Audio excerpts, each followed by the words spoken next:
बंदी छोड़ सतगुरु रामपाल जी परमेश्वर जी की जय हो। परम पिता परमात्मा सारी सृष्टि के रचनहार कुल मालिक असंख्य ब्रह्मांडों के स्वामी जगत गुरु तीनों लोकों में प्रवेश करके सबका धारण पोषण करने वाले राजाधीराज आत्माधार नाथों के नाथ देवों के देव महादेव सर्वेश्वर महेश्वर मृत्युंजय अजरो अमर आदि अनादि सनातनी प्रभु जगत पिता जगदीश्वर श्री श्री 1008 की उपाधि के वास्तविक अधिकारी अकाल मूर्त शब्द स्वरूपी राम वासुदेव सर्वगतम ब्रह्म परम पूज्य प्रथम पूज्य परम संत परम पुरुष परम धनी परम दयालु सत्य कबीर हक्का कबीर अल्लाहु कबीर अल्लाहु अकबर बाखबर अल्लाह ताला जगत के तारणहार जगत के मुक्तिदाता जगत के जगन्नाथ हारे के सहारे हिंदुओं के राम मुसलमानों के अल्लाह सिखों के वाहिगुरु ईसाइयों के मसीह दया के सागर दयानिधि करुणा के सागर करुणानिधि स्वयंभू परिभू संकट मोचन कष्ट हरण मंगल करण दुख भंजन अविगत कबीर निर्विकार निर्विषम परमात्मा अलय अलेख सतगुरु आदि अनादि सतगुरु असली मर्यादा पुरुषोत्तम असली राम असली कृष्ण असली घनश्याम असली मुरारी राजाओं के राजा महाराजाओं के महाराजा शहंशाहों के शहंशाह सम्राटों के सम्राट भगवानों के भगवान अल्लाहों के अल्लाह प्रभुओं के प्रभु मसीहाओं के मसीह सच्चे वाहे गुरु बाबाओं के बाबा पीरों के पीर सेठों के सेठ जगत सेठ सावड़सा सेठ सर्वगुण संपन्न अनंत कोटि कलाओं के स्वामी अनंत कोटि ब्रह्मांडों के नायक योगियों में महायोगी ध्यानियों में महाध्यानी सिद्धों में परम सिद्ध ज्ञानियों में तत्व ज्ञानी ब्रह्म ज्ञानी महाज्ञानी परम ज्ञानी सर्वश्रेष्ठ ज्ञानी विज्ञानी युवा कबीर समर्थ कबीर असमवात अमित ओझा सच्चे रहनुमा करीम अल्लाह सुभान अल्लाह दुनिया के अंतिम पैगंबर 8 सितंबर 1951 से गांव धनाना जिला सोनीपत हरियाणा भारतवर्ष की पावन भूमि पे प्रकट रियल कल की भगवान श्री नारायण साकार हरि श्री बाबा साहेब नूर अनंत परमात्मा सच्चे दरवेश सच्चे बाखबर संत श्रोमणी सतगुरु रामपाल जी परमेश्वर जी के चरण कमल में आप और हम सभी भाई बहनों का अनंत कोटि दंडवत प्रणाम। सत्साई भाई और बहनों, बहुत बड़ी दया बहुत बड़ी मेहर पूज्य गुरुदेव भगवान की परमेश्वर रामपाल जी की, जिनके शुभ आशीर्वाद से विशेष आशीर्वाद से उन्हीं के सत्संगों का संग्रह पवित्र पुस्तक ज्ञान गंगा के ऊपर वीडियो बनाने की श्रृंखला जारी है। इसी श्रृंखला में आज हमारा ये 26वें नंबर का वीडियो है। पूज्य गुरुदेव भगवान के आशीर्वाद से प्रत्येक वीडियो से हमें अध्यात्म के विषय में भक्ति मार्ग के विषय में बहुत ही गूढ़ और गहन जानकारियां प्राप्त हो रही हैं। ये पवित्र आध्यात्मिक पुस्तक ज्ञान गंगा सर्व धर्मों के पवित्र धर्मशास्त्रों के ज्ञान से परिपूर्ण है, यानी सर्व शास्त्रों का निष्कर्ष निकाल कर इस पवित्र पुस्तक ज्ञान गंगा में अमृत ज्ञान को शामिल किया गया है। इस पवित्र पुस्तक ज्ञान गंगा के अंदर समावेश तत्व ज्ञान के अंदर सुई की नोक रखने जितनी भी नुक्श किसी भी धर्म का कोई भी धर्मगुरु निकालने में सक्षम नहीं है। तो भाई और बहनों, वर्तमान इस कलयुग की बिचली पीढ़ी में यदि वास्तव में अध्यात्म को लेकर कोई सुप्रीम बुक है, पुस्तक है, तो केवल पवित्र पुस्तक ज्ञान गंगा है, जो हमें असल में समझाएगी कि परमात्मा कौन है, कैसा है, कहाँ रहता है, कैसे मिलता है। तो भाई और बहनों, आप सबसे प्रार्थना है, इस पवित्र पुस्तक को आप जी गूगल से डाउनलोड करके भी पढ़ सकते हैं या वेबसाइट www.jagatgururampalji.org आप इस वेबसाइट पर जाकर भी पुस्तक की PDF डाउनलोड कर सकते हैं। साथ में सतगुरु रामपाल जी के प्रवचन ऑडियो वीडियो में भी आप जी को उपलब्ध हो जाएंगे। तो इस पवित्र पुस्तक ज्ञान गंगा के ऊपर अभी तक 25 वीडियो बन चुके हैं। यदि आपने अभी तक वीडियो नहीं देखे हैं तो आपने शुरू से वीडियो अवश्य देखने चाहिए, क्योंकि सृष्टि रचना को समझे बिना हम अध्यात्म को नहीं समझ सकते, किसी भी धर्म ग्रंथ को नहीं समझ सकते। और पहले की वीडियो में इस पवित्र पुस्तक ज्ञान गंगा से सृष्टि रचना को भली भांति समझाया गया है। साथ में सतगुरु रामपाल जी ने जो सृष्टि रचना इस पवित्र पुस्तक में लिखी है उसको सर्व धर्मों के धर्मशास्त्रों से प्रमाणित भी किया है। साथ में बहुत सारे भविष्य वक्ता जिन्होंने वर्तमान समय और सतगुरु रामपाल जी को लेकर भविष्यवाणियाँ सैकड़ों वर्ष पहले की हुई हैं, उन भविष्यवाणियों से भी हमारा विश्वास बढ़ता है और हमें पूर्ण संत की पहचान होती है। तो भाई और बहनों, अध्यात्म के विषय में बहुत कुछ मटेरियल इस पवित्र पुस्तक के अंदर शामिल किया गया है। आप जी इस पुस्तक पर बन रही वीडियो अवश्य देखिए। आज हमारा जो वीडियो है, आज इस पुस्तक पर हमारा जो टॉपिक है वो है श्रीमद् भगवत गीता जी का सार। गीता जी का जो सार, जो निष्कर्ष सदियों से हमारे धर्मगुरु हमें निकाल कर नहीं दे पाए, अब सतगुरु रामपाल जी परमेश्वर जी की दया से हमें श्रीमद् भगवत गीता जी का सार समझ में आएगा। और जब तक हमें हमारे धर्म ग्रंथों का सार ही समझ में नहीं आएगा कि हमारे धर्म ग्रंथ आखिर कहना क्या चाहते हैं, क्योंकि श्रीमद् भगवत गीता जी चारों वेदों का संक्षिप्त रूप है, यानी गीता जी कोड वर्ड में है, संकेतों में है। और तत्वदर्शी संत के आशीर्वाद के बिना इस श्रीमद् भगवत गीता जी के सार को कोई समझ नहीं सकता है। तो भाई और बहनों, अब हम पवित्र पुस्तक ज्ञान गंगा में श्रीमद् भगवत गीता जी के सार को समझेंगे, जो सतगुरु रामपाल जी परमेश्वर जी ने हमें समझाया है। और पवित्र गीता जी भी यही कह रही है कि अर्जुन, अगर आपने धर्म ग्रंथों का सार समझना है, अध्यात्म का सार समझना है, परम पद प्राप्त करना है, तो आप किसी तत्वदर्शी संत की खोज करो। वो तत्वदर्शी संत ही आपको परमात्म ज्ञान से परिपूर्ण करेंगे, दूसरा और कोई ऑप्शन नहीं है। तो आज आप और हमारा सौभाग्य वह तत्वदर्शी संत धरती पर सतगुरु रामपाल जी के रूप में प्रकट है। तो सतगुरु रामपाल जी के सत्संग सुने बिना, उनके द्वारा लिखित पुस्तकें पढ़े बिना हम गीता जी तो छोड़िए, हम किसी भी धर्म ग्रंथ का सार नहीं समझ सकते हैं। तो भाई और बहनों, जैसा कि हमारे धर्मगुरु हमें गीता जी के सार के विषय में बताया करते थे कि अर्जुन तू क्या लाया है, तू क्या लेके जाएगा, सब कुछ यहीं छोड़ के चला जाएगा, क्यों तेरा तेरा मेरा मेरी में लगा हुआ है। और गीता जी के पीछे वाले कवर के ऊपर ये 4 लाइनें लिख दी जाती थी और ऊपर लिख दिया जाता था गीता सार।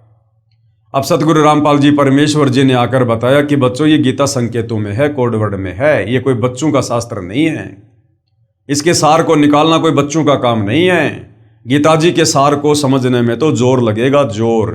तो भाई और बहनों, आज आपको पता चलेगा कि वास्तव में श्रीमद् भगवत गीता हमें क्या समझाना चाहती है अध्यात्म के विषय में।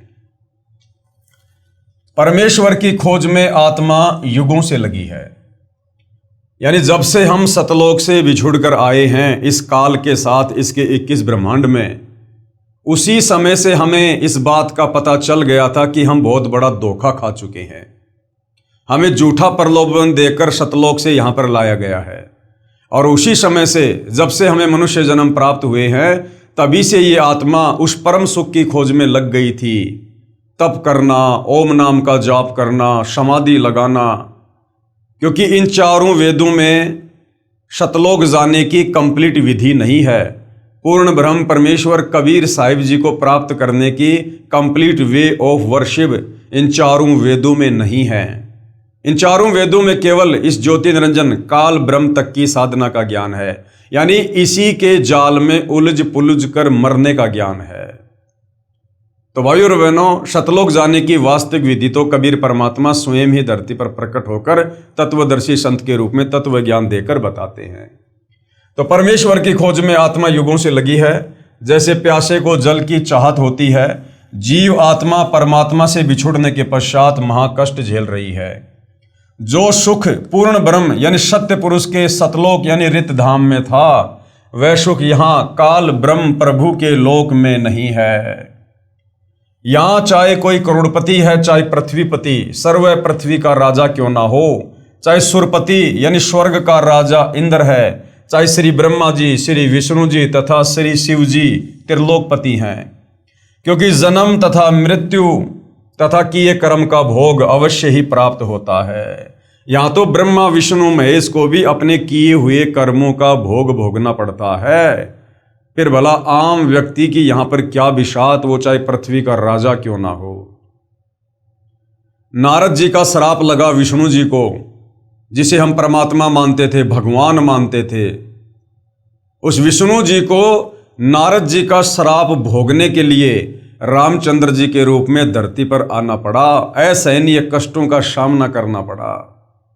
फिर त्रेता युग में एक और नया उनका कर्म बन गया। धोखे से सुग्रीव के भाई बाली को मार दिया, और बाली ने फिर श्राप दे दिया कि भगवान मुझे इसका बदला कब दोगे। तो रामचंद्र जी ने कहा भैया मैं त्रेता युग में फिर आऊंगा तेरा बदला देने के लिए, श्री कृष्ण जी के रूप में। तो भाई और बहनों, इस प्रकार से यहाँ तो ब्रह्मा विष्णु महेश भी अपने कर्मों की मार झेल रहे हैं। फिर भला हम ब्रह्मा विष्णु महेश की या राम कृष्ण की भक्ति करके अपने कर्मों को कैसे कटवा सकते हैं? हम कैसे अपने कर्म दंड भोगने से बच सकते हैं जब हमारे भगवान भी नहीं बच पा रहे? तो गुरुदेव भगवान कह रहे हैं यहाँ चाहे पूरी पृथ्वी का राजा हो, चाहे देवताओं का राजा हो, चाहे ब्रह्मा विष्णु महेश हो, जन्म मृत्यु और किए हुए कर्म का भोग इस 21 ब्रह्मांड में सबको भोगना पड़ता है। और पूज्य गुरुदेव भगवान अपने एक शब्द में कहते हैं, भाई तन धर सुखिया कोई ना देखा, जो देखा सो दुखिया हो, उदय अस्त की बात करे मन, सबका किया विवेका हो, सबका किया विवेका हो। भाई तन धर सुखिया कोई न देखा, ये ब्रह्मा विष्णु महेश भी, ये भी जीव संज्ञा में हैं। तो कहते हैं यहां जो तन धर है, यानी जो जीव आत्मा शरीर में बंधी हुई है, वो चाहे गधी की हो, चाहे कुत्ते की हो, चाहे आप और हमारी हो, चाहे ब्रह्मा विष्णु महेश की हो, यहां कोई भी शरीरधारी प्राणी सुखी नहीं है। कर्मों का भोग यहां पर भोगना ही पड़ेगा। इसका प्रमाण गीता जी अध्याय 2 श्लोक नंबर 12, गीता जी अध्याय 4 श्लोक नंबर 5 है। इसलिए पवित्र श्रीमद् भगवद गीता के ज्ञानदाता प्रभु काल भगवान ने, गीता का ज्ञान किसने दिया?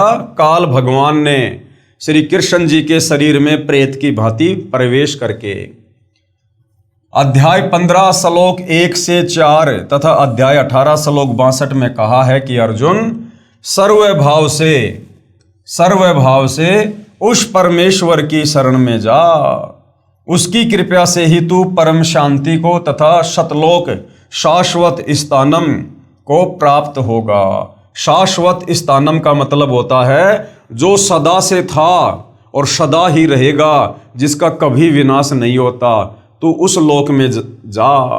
कौन कह रहा है? गीता का ज्ञान देने वाला। अब हिंदू भाई बहन तो यही समझ रहे थे भैया गीता जी का ज्ञान श्री कृष्ण जी ने दिया, और श्री कृष्ण जी यानी विष्णु से बढ़कर हम किसी को पहले भगवान नहीं माना करते थे। लेकिन हमारी बुद्धि में कभी ये बात नहीं आई, ना हमारे धर्म गुरुओं ने कभी बताई कि गीता का ज्ञान देने वाला भगवान खुद अर्जुन को कह रहा कि अर्जुन, अगर तुझे परम सुख चाहिए, अगर तुझे शाश्वत स्थान प्राप्त करना है, जहां जाने के बाद प्राणी फिर लौटकर मेरे गंदे लोक 21 ब्रह्मांड में नहीं आता, तो तू उस परमेश्वर की शरण में जा, उस परमेश्वर की शरण में। अब ये हमारे धर्म गुरु आज तक हमें ये नहीं बताए कि गीता का ज्ञान देने वाला भगवान अपने से अन्य किस परमेश्वर की शरण में जाने को कह रहा है। इसका मतलब गीता ज्ञान देने वाला भगवान तो सुप्रीम नहीं है, ये तो अंतिम नहीं है, फाइनल नहीं है। जब वो अपने से अन्य किसी और की शरण में जाने को कह रहा है, इसका मतलब इससे भी सुप्रीम कोई और भगवान है। अध्याय 18 श्लोक 62 गीता ज्ञानदाता क्या कह रहा है? अर्जुन सर्वभाव से, सर्वभाव का मतलब होता है और सारी पूजाएं छोड़ दे, मुझ ब्रह्म की पूजा भी छोड़ दे, देवी दुर्गा की पूजा भी छोड़ दे, ब्रह्मा विष्णु महेश की पूजा भी छोड़ दे, और नीचे के देवी देवता, ये चौराहे पेड़ पौधे, ये तो फिर रह क्या गए। कि सर्वभाव से यानी पतिव्रता पद अपनाकर एकमात्र उसी परमेश्वर की पूजा कर और उसी की शरण में जा, तभी तू परम शांति को तथा शतलोक शाश्वतम स्थानम को प्राप्त होगा। और उस परमेश्वर के तत्व ज्ञान व भक्ति मार्ग को मैं यानी गीता का ज्ञानदाता ये काल कह रहा है कि उस परमेश्वर के तत्व ज्ञान को मैं गीता ज्ञानदाता भी नहीं जानता। अर्थात गीता का ज्ञान देने वाले भगवान को भी कंप्लीट आध्यात्मिक ज्ञान नहीं है कि उस परमेश्वर के बारे में पूरी जानकारी अर्जुन मुझे भी नहीं है। उसके लिए ऑप्शन छोड़ दिया गीता अध्याय 4 श्लोक नंबर 34 कि भाई उसके लिए तू किसी तत्वदर्शी संत की खोज कर ले। और वो तत्वदर्शी संत भाई और बहनों आज धरती पर सतगुरु रामपाल जी हैं। उस तत्व ज्ञान को तत्वदर्शी संतों के पास जाकर उनको दंडवत प्रणाम कर तथा विनम्र भाव से प्रसन्न कर, तब वे तत्वदृष्टा संत आपको परमेश्वर का तत्व ज्ञान बताएंगे, यानी आपको परमात्म ज्ञान बताएंगे कि परमात्मा कौन है, कैसा है, कहाँ रहता है, किस लोक में रहता है, वो कैसे मिलता है। वो तत्वदर्शी संत तुझे बताएगा। फिर उनके बताए अनुसार भक्ति मार्ग पर सर्व भाव से लग जा, यानी जैसा वो तत्वदर्शी संत तुझे भक्ति बताए, जो नियम बताए, फिर तू उस हिसाब से भक्ति कर तन मन धन से। इसका प्रमाण है गीता अध्याय 4 श्लोक नंबर 34। तत्वदर्शी संत की पहचान गीता अध्याय 15 श्लोक 1 में बताते हुए कहा है कि यह संसार उल्टे लटके हुए वृक्ष की तरह है, जिसकी ऊपर को मूल यानी जड़ है तथा नीचे को शाखा। जो इस संसार रूपी वृक्ष के विषय में जानता है वह तत्वदर्शी संत है। और इस संसार रूपी वृक्ष के यानी पेड़ के विषय में चित्र बनाकर केवल सतगुरु रामपाल जी ने समझाया है। सतगुरु रामपाल जी ने, बाकी सतयुग त्रेता द्वापर कलयुग बीत गया, आज तक किसी ने भी उल्टे लटके हुए संसार रूपी वृक्ष की व्याख्या चित्र बनाकर नहीं समझाई है, जो आगे आप जियों को दिखाएंगे। गीता जी अध्याय 15 श्लोक 2 से 4 में कहा है कि उस संसार रूपी वृक्ष की तीनों गुण, रजगुण ब्रह्मा, सतगुण विष्णु और तम गुण शिव रूपी शाखा हैं, जो स्वर्गलोक, पाताललोक तथा पृथ्वी लोक यानी तीनों लोकों में ऊपर तथा नीचे फैली हुई हैं। आपको सृष्टि रचना से समझ में आएगा। ये ब्रह्मा विष्णु महेश, जिसको काल ने एक एक गुण से युक्त करके और अपने भोजन के लिए अपने मैनेजर के रूप में 3 लोकों का स्वामी बना रखा है। ब्रह्मा जी को रजोगुण युक्त कर दिया। ब्रह्मा जी के रजोगुण के कारण हम जीव काम वासना से प्रेरित होकर संतान उत्पत्ति करते हैं। विष्णु जी को सतोगुण से युक्त कर दिया। विष्णु जी के सतोगुण के प्रभाव से हम आपस में प्यार प्रेम से मोह ममता में जकड़े हुए हैं। और शंकर जी को तमोगुण युक्त कर दिया। शंकर जी के तमोगुण के कारण यहाँ पर लड़ाई झगड़े, मार पिटाई, राग द्वेष, ईर्ष्या, छल कपट, इस प्रकार से ये काल तीनों लोकों में अपने तीनों पुत्रों को एक एक विभाग का मंत्री बनाकर और प्रतिदिन 1 लाख जीव आत्माओं के भक्षण के लिए यहाँ पर पूरी व्यवस्था करके बैठा हुआ है। तो जो संसार रूपी वृक्ष है ना, जिसकी 3 शाखा हैं, वो 3 शाखा हैं ब्रह्मा विष्णु महेश, रजगुण ब्रह्मा, सतगुण विष्णु, तमगुण शंकर। उस संसार रूपी उल्टे लटके हुए वृक्ष के विषय में अर्थात सृष्टि रचना के बारे में मैं इस गीता जी के ज्ञान में नहीं बता पाऊंगा। अब इस गीता ज्ञानदाता काल ने, दुनिया जिसको श्री कृष्ण मानती है, जो श्री कृष्ण जी में प्रवेश करके बोल रहा था, ये काल कह रहा कि भैया इस संसार रूपी उल्टे लटके वृक्ष के विषय में यानी कंप्लीट सृष्टि रचना के विषय में अर्जुन मैं भी नहीं बता पाऊंगा तेरे को, क्योंकि मुझे भी इसके आदि यानी शुरुआत और अंत यानी लास्ट का नहीं पता है। क्यों? सृष्टि रचना में गुरुदेव ने बताया कि जब परमेश्वर कबीर जी ने ऊपर के 4 लोकों की रचना कर दी थी और शतलोक में भी कुछ रचना की और अपने 16 पुत्रों की उत्पत्ति की, उसके बाद अंडे से इस काल की उत्पत्ति हुई थी, ज्योति निरंजन की। तो इस ज्योति निरंजन की उत्पत्ति से पहले बहुत सारी सृष्टि रची जा चुकी थी और इसको शतलोक से बाहर निकालने के बाद परमात्मा ने अक्षर पुरुष को 7 संग ब्रह्मांड देकर शतलोक से निष्कासित किया था, जो जानकारी इसको नहीं है। इसलिए ये कह रहा कि अर्जुन इस सृष्टि रचना का कंप्लीट ज्ञान मुझे भी नहीं है। इसकी शुरुआत और अंत का पूरा पूरा ज्ञान मुझे भी नहीं है। तो भाइयों और बहनों, इस 21 ब्रह्मांड के स्वामी ज्योति निरंजन से सुप्रीम ज्ञान तो सृष्टि रचना को लेकर आज सतगुरु रामपाल जी परमेश्वर ने आप और हम 2 कोटि के जीवों को करवा दिया। जो ज्ञान ब्रह्मा विष्णु महेश को नहीं, दुर्गा को नहीं, इस 21 ब्रह्मांड के नकली भगवान काल निरंजन को नहीं, वो ज्ञान सतगुरु रामपाल जी परमेश्वर जी ने आप बच्चे बच्चे को करा दिया। आज बच्चे बच्चे को यहां विचार काल में यानी गीता का ज्ञान देते समय जो ज्ञान आपको बता रहा हूं ये पूर्ण ज्ञान नहीं है। यानी अर्जुन, मैं तुझे जो ये गीता जी का ज्ञान दे रहा हूं ना, वेदों का सार निकाल के, ये सृष्टि रचना के विषय में कंप्लीट ज्ञान नहीं है। कंप्लीट ज्ञान तो तत्वदर्शी संत ही बताएगा। उसके लिए गीता अध्याय 4 श्लोक 34 में संकेत किया है, जिसमें कहा है कि पूर्ण ज्ञान तत्व ज्ञान के लिए तत्वदर्शी संत के पास जा, वही बताएंगे। मुझे पूर्ण ज्ञान नहीं है। अब भाइयों और बहनों, कहते सकल पदार्थ है जग माही, भाग बिना नर पावत नाही। जिस समय महाभारत के युद्ध में ये काल ब्रह्म श्री कृष्ण जी के शरीर में प्रवेश करके गीता जी का ज्ञान बोल रहा था और अर्जुन से कह रहा कि अर्जुन, उस तत्व ज्ञान के लिए तू तत्वदर्शी संत के पास जा। अब भाइयों और बहनों, तत्वदर्शी संत को खोजना कोई इतना आसान काम नहीं है।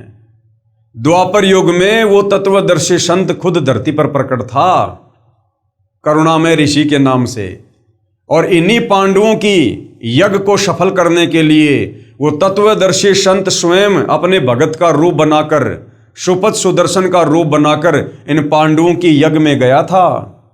और इन पांडवों ने उस कबीर परमेश्वर तत्वदर्शी संत के चरण धोकर भी पिए थे, लेकिन ये पहचान नहीं पाए कि ये तत्वदर्शी संत है, यही परमात्मा है। यानी दरवाजे पर भगवान खड़ा है और फिर भी 5 पांडव नहीं समझ पाए। इसको कहते हैं सकल पदार्थ है जग माही, कर्महीन नर पावत नाही। तो इनके कर्म फूटे हुए थे पांडवों के, ये परमेश्वर को नहीं पहचान पाए, नहीं जान पाए। जबकि इतना बड़ा चमत्कार उनकी यज्ञ को सफल करके पंचजन्य शंख को बजाकर, जिस पंचजन्य शंख को 12 करोड़ ब्राह्मण, 9 नाथ, 84 सिद्ध, 33 करोड़ देवी देवता, खुद ब्रह्मा विष्णु महेश और श्री कृष्ण जी भी नहीं बजा पाए भोजन खाने के उपरांत, उस पंचजन्य शंख को सुपथ सुदर्शन के रूप में कबीर भगवान यानी तत्वदर्शी संत ने बजाया। उसके बावजूद भी पांडवों की बुद्धि के ऊपर पत्थर पड़े हुए थे, नहीं पहचान पाए। तो भाइयों और बहनों, तत्वदर्शी संत को खोजा नहीं जाता, तत्वदर्शी संत तो स्वयं दया करके अपनी पहचान करवाता है। जो आज करवा चुके हैं वही बताएंगे मुझे पूर्ण ज्ञान नहीं है। गीता अध्याय 15 श्लोक 4 में कहा है कि तत्वदर्शी संत की प्राप्ति के पश्चात, कि जब तुझे वो तत्वदर्शी संत गुरु रूप में मिल जाए, उसके बाद उस परम पद परमेश्वर की खोज करनी चाहिए, जिसके विषय में गीता अध्याय 18 श्लोक 62 में कहा है कि जहां जाने के पश्चात यानी उस सतलोक में जाने के बाद साधक यानी भगत पुनः यानी वापस लौटकर नहीं आता। कहां नहीं आता? इस काल के 21 ब्रह्मांड में फिर वापस भगत नहीं आता है, अर्थात उसका पूर्ण मोक्ष हो जाता है। जिस पूर्ण परमात्मा से उल्टे संसार रूपी वृक्ष की पर्वती विस्तार को प्राप्त हुई है, यानी जिस कबीर भगवान से ये कंप्लीट सृष्टि उत्पन्न हुई है, भावार्थ है कि जिस परमेश्वर ने सर्व ब्रह्मांडों की रचना की है, तथा मैं यानी गीता का ज्ञानदाता काल ब्रह्म भी उसी आदि पुरुष परमेश्वर अर्थात पूर्ण परमात्मा की शरण हूं। अब बताओ, हिंदू भाई कहते हैं कि गीता का ज्ञानदाता भगवान है, गीता का ज्ञानदाता श्री कृष्ण परमात्मा है। अभी तक तो आप लोगों को यह भी नहीं पता कि गीता का ज्ञान दिया किसने। श्री कृष्ण जी का तो केवल शरीर प्रयोग किया गया था। उसके शरीर में प्रेत की भांति प्रवेश करके इस काल ने, ब्रह्मा विष्णु महेश के पिता ने, दुर्गा के पति ने, ये ज्योति निरंजन ने पूरा ज्ञान बोला था युद्ध करवाने के लिए। और ये काल ब्रह्म जो 21 ब्रह्मांड का नकली भगवान बनकर बैठा है, इससे सुप्रीम 21 ब्रह्मांड में और कोई नहीं है। ये खुद कह रहा कि अर्जुन, मैं भी उसी परमात्मा की शरण में हूं, मेरा भी इष्ट देव वही है जिसने सारी सृष्टि को रचा है, जिसकी जानकारी तुझे तत्वदर्शी संत ही बताएगा। तो भाइयों और बहनों, फिर वो तत्वदर्शी संत कौन हुआ? वो स्वयं कबीर भगवान ही दया करके धरती पर उतरकर हमें यह ज्ञान देते हैं। उसकी साधना करने से अनादि मोक्ष यानी पूर्ण मोक्ष प्राप्त होता है।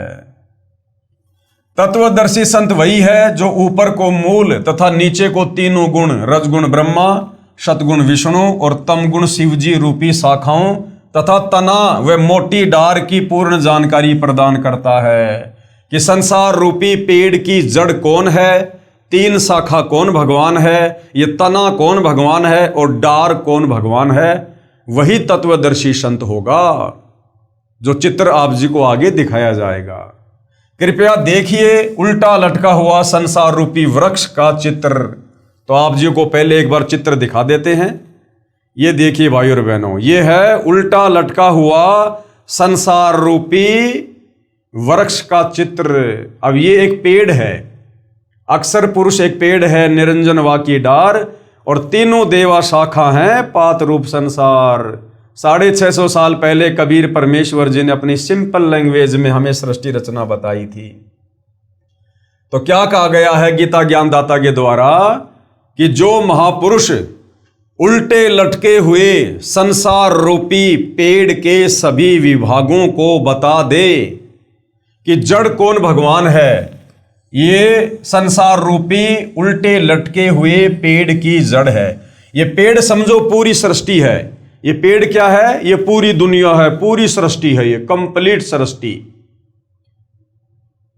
अब ये जड़ कौन है?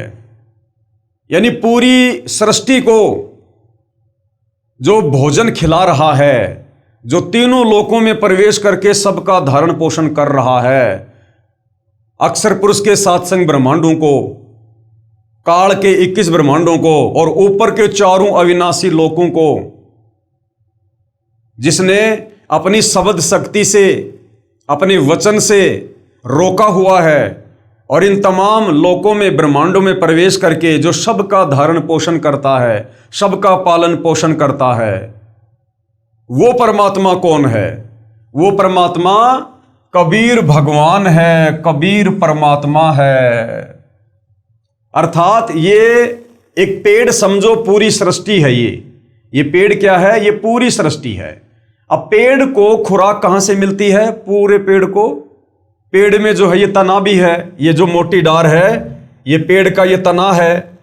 इस तने से फिर एक मोटी डार निकल रही है, मोटी डार से 3 शाखाएं निकल रही है, शाखाओं के फल भी लगते हैं, ये पत्ते भी लग रहे हैं। तो इस कंप्लीट पेड़ को खुराक कहां से मिलती है, भोजन कहां से मिलता है? जड़ से मिलता है, जड़ से।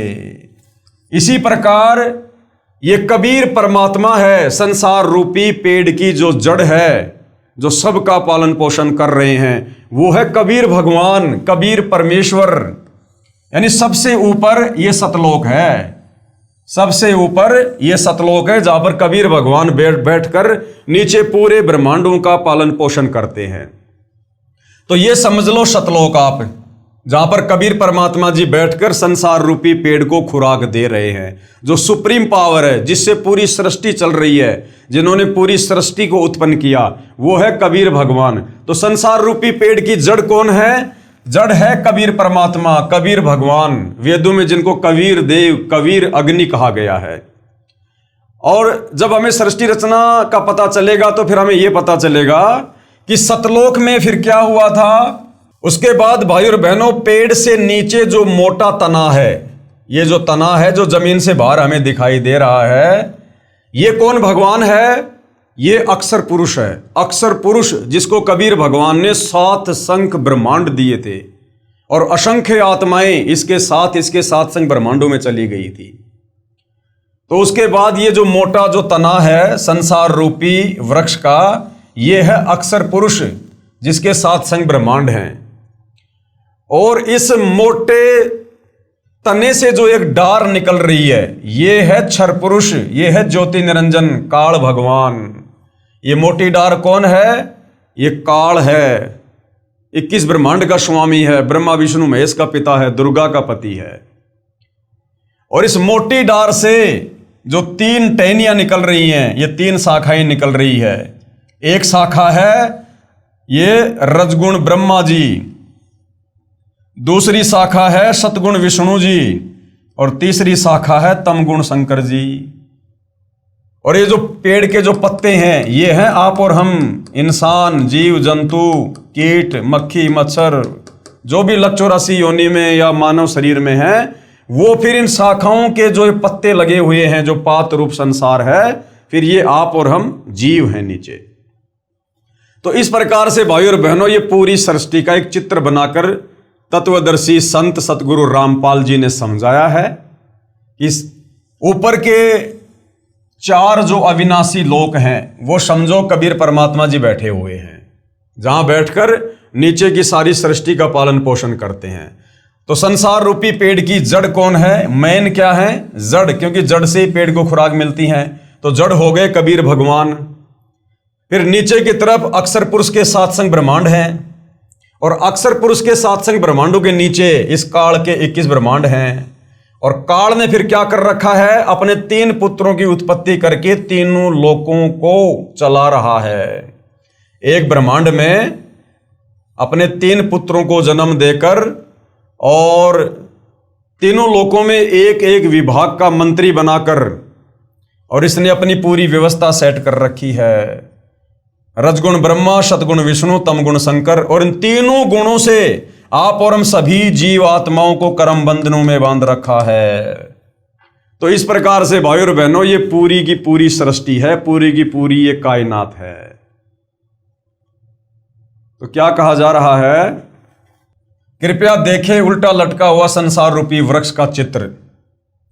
अपने द्वारा रची सृष्टि का पूर्ण ज्ञान यानी तत्व ज्ञान स्वयं ही पूर्ण परमात्मा कबीर देव, कबीर परमेश्वर ने तत्वदर्शी संत की भूमिका करके कबीर वाणी द्वारा बताया है। तो भाई वर्तमान में कौन बता रहा है? चित्र बनाकर वर्तमान में किसने समझाया?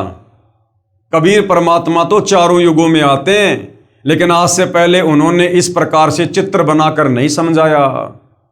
कंप्लीट मूल ज्ञान, सृष्टि रचना का ज्ञान आज से पहले कबीर परमात्मा ने नहीं दिया, क्योंकि कबीर परमात्मा ने कंप्लीट मूल ज्ञान देने का समय वर्तमान कलयुग की पिछली पीढ़ी को निर्धारित किया हुआ है। तो अपने द्वारा रची गई सृष्टि का ठीक ठीक ज्ञान वो कबीर परमात्मा स्वयं ही तत्वदर्शी संत के रूप में प्रकट होकर देता है। तो भाई 21 ब्रह्मांड में तो किसी को तत्व ज्ञान है ही नहीं, क्योंकि गीता ज्ञानदाता 21 ब्रह्मांड का स्वामी है काल, और ये खुद कह रहा कि अर्जुन मुझे भी इस संसार रूपी इस उल्टे लटके हुए वृक्ष का कंप्लीट ज्ञान नहीं है, मुझे भी सृष्टि रचना का कंप्लीट ज्ञान नहीं है। तो बताओ फिर 21 ब्रह्मांड के भगवान को सृष्टि रचना का ज्ञान नहीं है, तो वर्तमान में सतगुरु रामपाल जी ना केवल 21 ब्रह्मांड का, 21 ब्रह्मांड से ऊपर अक्षर पुरुष के 7 संग ब्रह्मांड का, उससे ऊपर शतलोक का, शतलोक से ऊपर तीनों लोकों का कंप्लीट ज्ञान दे रहे हैं। तो सतगुरु रामपाल जी कौन हुए? स्वयं कबीर परमात्मा, पूर्ण संत, जगत गुरु, तत्वदर्शी संत। तो भाई और बहनों ये मौका चूकना नहीं चाहिए। अगर इस समय ये मौका हमारे हाथ से निकल गया, यदि हमने सतगुरु रामपाल जी की पहचान नहीं की और उनसे उपदेश लेकर शत भक्ति शुरू नहीं की, हम सदा सदा के लिए इसी काल के 21 ब्रह्मांड में 2 पार्टों के बीच में पिसके रह जाएंगे। प्रमाण ऋग्वेद मंडल 9 सूक्त 96 मंत्र 16 से 20 तथा ऋग्वेद मंडल 10 सूक्त 90 मंत्र 1 से 5 तथा अर्थर्वेद कांड 4 अनुवाक 1 मंत्र 107 में। कबीर अक्षर पुरुष एक पेड़ है और निरंजन वाकी डार, और तीनों देवा शाखा हैं पात रूप संसार। ये 650 साल पहले कबीर परमात्मा जी ने समझाया था कि अक्षर पुरुष तो ये पेड़ है, ये जो मोटा जो तना है ये कौन है? अक्षर पुरुष परब्रह्म, जिसके 7 संग ब्रह्मांड है। कबीर अक्षर पुरुष एक पेड़ है और निरंजन यानी ये काल उसकी डार, और तीनों देवा शाखा हैं। इस संसार रूपी पेड़ की शाखा कौन है? ब्रह्मा विष्णु महेश, तीनों देवता शाखा है, और ये पात रूप संसार। आज जिस सृष्टि रचना को 650 साल पहले कबीर परमेश्वर जी ने समझाया था अपनी सिंपल भाषा में हमारे नादान स्वार्थी धर्म गुरुओं ने जिस परमेश्वर को अनपढ़ कहकर, जुलाहा कहकर रिजेक्ट कर दिया था, आज उनके द्वारा बताई गई सृष्टि रचना का ज्यों का त्यों समर्थन ये पवित्र श्रीमद् भगवत गीता जी कर रही है। तो भाई और बहनों, परमात्मा को पहचानने में कोई दिक्कत नहीं होनी चाहिए। अभी अक्षर पुरुष एक पेड़ है, निरंजन उसकी डार, और तीनों देवता शाखा हैं, और पात रूप संसार। पवित्र गीता जी में भी तीन भगवान, पहला क्षर पुरुष अर्थात ब्रह्म, ये काल, दूसरा अक्षर पुरुष अर्थात ये परब्रह्म, और तीसरा परम अक्षर पुरुष अर्थात पूर्ण ब्रह्म कबीर देव के विषय में वर्णन है। इसका प्रमाण गीता अध्याय 15 श्लोक नंबर 16 और 17, अध्याय 8 श्लोक नंबर 1 का उत्तर श्लोक नंबर 3 में है। वह परम अक्षर ब्रह्म है। तथा तीन भगवानों का एक और प्रमाण गीता अध्याय 7 श्लोक नंबर 25 में गीता ज्ञानदाता काल ब्रह्म ने अपने विषय में कहा है कि मैं अव्यक्त हूं। यह प्रथम अव्यक्त प्रभु हुआ। कौन? ये काल। ये अव्यक्त है, निराकार नहीं है। अव्यक्त का मतलब होता है वो साकार है, शरीर में है, लेकिन वो दिखाई नहीं देता। जैसे महाभारत में गीता जी का ज्ञान देते समय ये काल अव्यक्त था, ये श्री कृष्ण जी में प्रवेश कर गया। दुनिया समझ रही है श्री कृष्ण जी ज्ञान दे रहे हैं, और उसके अंदर बैठकर ज्ञान कौन दे रहा था वेदों का? ये काल ब्रह्म। तो इस प्रकार से अव्यक्त होकर ये अपना कार्य करता है, छुपकर। फिर गीता अध्याय 8 श्लोक 18 में कहा है कि यह संसार दिन के समय अव्यक्त पर ब्रह्म से उत्पन्न हुआ है, फिर रात्रि के समय ये उसी में लीन हो जाता है। रात्रि के समय उसी में लीन हो जाता है। यह दूसरा अव्यक्त हुआ। दूसरा अव्यक्त कौन है? ये अक्षर पुरुष है। प्रथम अव्यक्त है ये काल, और दूसरा अव्यक्त है ये अक्षर पुरुष। अध्याय 8 श्लोक 20 में कहा है कि उस अव्यक्त से भी दूसरा जो अव्यक्त है, यानी परब्रह्म से भी आगे जो तीसरा अव्यक्त है, कौन? कबीर परमात्मा पूर्ण ब्रह्म। वह परम दिव्य पुरुष सर्व प्राणियों के नष्ट होने पर भी नष्ट नहीं होता, क्योंकि प्रथम अव्यक्त इस काल के भी 21 ब्रह्मांड नष्ट होते हैं, उत्पत्ति और प्रलय में आते हैं। दूसरा जो अव्यक्त है अक्षर पुरुष परब्रह्म, उसके भी 7 संग ब्रह्मांड उत्पत्ति और प्रलय में आते हैं। परंतु तीसरा जो अव्यक्त है कबीर भगवान परम अक्षर ब्रह्म पूर्ण परमात्मा, वो कभी भी नष्ट नहीं होता। ना उसके लोक में रहने वाले प्राणी आत्मा, और ना वो कबीर भगवान। ये तीसरा अव्यक्त हुआ। यही प्रमाण गीता अध्याय 2 श्लोक 17 में भी है। गीता ज्ञानदाता क्या कह रहा है काल भगवान? कि नाश रहित, यानी जिसका कभी नाश ना हो, नाश रहित उस परमात्मा को जान जिसका नाश करने में कोई समर्थ नहीं। अर्थात ये खुद कह रहा है कि भैया मेरा तो नाश होता है, मेरी तो जन्म और मृत्यु है, मेरे 21 ब्रह्मांड तो समय समय पर उत्पत्ति और प्रलय में है, परंतु नाश रहित तो उसको जान जिसको मारने में कोई सक्षम नहीं है। गीता अध्याय 2 श्लोक 17 में गीता ज्ञानदाता खुद कह रहा है। और अपने विषय में गीता ज्ञानदाता यानी काल ब्रह्म कह रहा है अध्याय 4 श्लोक 5 में तथा अध्याय 2 श्लोक 12 में कि मैं तो जन्म मृत्यु में अर्थात नाशवान हूं। कि अर्जुन तू भी जन्म मरण में है और मैं भी जन्म और मरण में हूं। उपरोक्त संसार रूपी वृक्ष की मूल यानी जड़ तो परम अक्षर पुरुष अर्थात पूर्ण ब्रह्म कबीर देव है। संसार रूपी वृक्ष की जो जड़ है वो कौन है? वो तो पूर्ण ब्रह्म कबीर परमात्मा है, जो पूरे पेड़ को यानी संसार की पूरी सृष्टि का पालन पोषण कर रहे हैं। इसी को तीसरा अव्यक्त प्रभु कहा है। वृक्ष की मूल से ही सर्व पेड़ को आहार प्राप्त होता है। इसलिए गीता अध्याय 15 श्लोक 17 में कहा है कि वास्तव में परमात्मा तो क्षर पुरुष अर्थात ब्रह्म तथा अक्षर पुरुष अर्थात पर ब्रह्म से भी अन्य ही है। उत्तम पुरुष तू अन्य परमात्मा इति उदाहरते। जो तीनों लोकों में प्रवेश करके सबका धारण पोषण करता है वही वास्तव में अविनाशी है। कौन? कबीर परमात्मा। क्षर का अर्थ है नाशवान। ये जो 21 ब्रह्मांड का स्वामी है काल, इसको क्षर पुरुष भी कहते हैं। तो क्षर का मतलब क्या होता है? नाशवान, जो जन्मता और मरता है। क्योंकि ब्रह्म यानी काल अर्थात गीता ज्ञानदाता ने तो स्वयं कहा है कि अर्जुन तू तथा मैं तो जन्म और मृत्यु में हैं, अध्याय 2 श्लोक 12 में। प्रमाण अध्याय 2 श्लोक 12, अध्याय 4 श्लोक 5 और 9 में। दूसरा है अक्षर पुरुष। ये अक्षर पुरुष कौन है? यह है परब्रह्म, सात संग जिसके ब्रह्मांड हैं। अक्षर का अर्थ है अविनाशी, परंतु ये भी कंप्लीट अविनाशी नहीं है। यहां परब्रह्म को भी स्थायी अर्थात अविनाशी कहा है, परंतु ये भी वास्तव में अविनाशी नहीं है। यह चिर स्थायी है, यानी लंबे समय तक जीवित रहता है, लेकिन अविनाशी नहीं है। मृत्यु इसकी भी होती है। जैसे एक मिट्टी का प्याला है जो सफेद रंग का चाय पीने के काम आता है, वो तो गिरते ही टूट जाता है। ऐसी स्थिति समझो 21 ब्रह्मांड के इस काल की, इस ब्रह्म की अर्थात क्षर पुरुष की। दूसरा प्याला स्टील का होता है। ये मिट्टी वाले प्याले की तुलना में अधिक स्थायी अर्थात अविनाशी है, परंतु इसको भी जंग लगता है, स्टील को भी जंग लगता है। समय भले लंबा लगे, लेकिन स्टील को भी जंग लगता है, वो भी नष्ट होता है तथा नष्ट हो जाता है, भले ही समय ज़्यादा लगे।